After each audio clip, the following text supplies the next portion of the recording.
بھکا نہیں، میں جھکا نہیں، میں بھکا نہیں، کہیں چھپ چھپا کے کھڑا نہیں، جو ڈٹے ہوئے ہیں ماض پر مجھے ان صفوں میں تلاش کر۔ محترمہ استاد کرام اور میرے عزیز شاگرد ساتھیوں، السلام علیکم اور نمستے۔ آج مجھے جس موضوع پر لب کشائی کرنے کا موقع دیا گیا ہے اس کا عنوان ہے یوم دفاع پاکستان۔ جناب صدر وقار 6 ستمبر ہمارے تاریخ ایک ناقابل فراموش اور یادگار دن ہے جب دشمن اپنے ناپاک ڈیزائن کے ساتھ ارض پاک پر حملہ آور ہوا، مگر جرائت، بہادری اور ڈیزائن کے چٹان اس سے ٹکرا کر بکھر گیا۔ جرائت اور بہادری کے واقعات نے ستمبر 1965 کو جنم دیا۔ جناب صدر پختہ ارادے اور ہمت سے لڑنے والے شہیدوں کی لہو لہو سے لکھے جانے والے تاریخی جذبات کو یوم دفاع پاکستان کے نام سے یاد کیا جاتا ہے۔ جناب صدر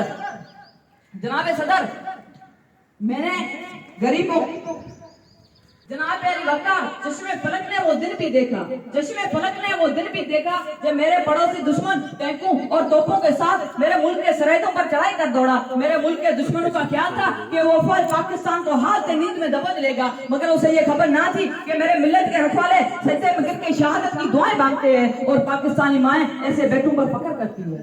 اس قوم کو شمشیر کی حاجت نہیں رہتی، اس قوم کو شمشیر کی حاجت نہیں رہتی، وہ جس کے جوانوں کی خودی صورت فولاد۔ جناب صدر میرے دھرتی کے محافظ، اسی زمین کے بیٹے دشمنوں کی راہ میں آنی دیوار بن گئے، دشمنوں کے ٹینکوں اور توپوں کے رخ موڑ دیے گئے اور دشمنوں کے قدم وہیں پہ روک دیے، اور وہ شعلے جو ہمارے لیے بھڑکائے گئے تھے دشمنوں کو اس میں دھکیل کر راہ کر دیا۔ ہمارے جانباز سپاہیوں نے ذلت آمیز شکست دے کے ستمبر 1965 کے 17 دنوں کو ہمارے تاریخ کا ایک زندہ جاوید باپ بنا دیا۔ یہ قوم قربان کرنے میں اپنی نجائز سمجھتی ہے، یہ وہ قوم ہے جو شہادت کو موت پر ترجیح دیتی ہے، اور پھر وہی ہوا کہ ہر شخص سر پر کفن باندھے لا الہ الا اللہ کا ذکر کرتے ہوئے میدان میں اترا اور دشمن کو ناکوں کے چنہیں چبوا دیے۔ میں اپنی تقریر کا انتظام اس شعر سے کرنا چاہوں گا۔